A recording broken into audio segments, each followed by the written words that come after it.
কে জয় যিশু, hallelujah, praise the Lord. তো প্রভু যিশু নামে সবাইকে অসংখ্য ধন্যবাদ।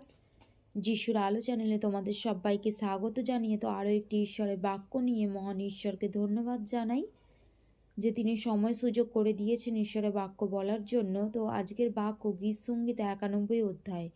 তো বাক্যটি পাঠ করব। আসুন আমরা সবাই বাক্যটি পাঠ করি, কারণ এই বাক্যের মধ্যেই আছে কি আরোগ্যতা।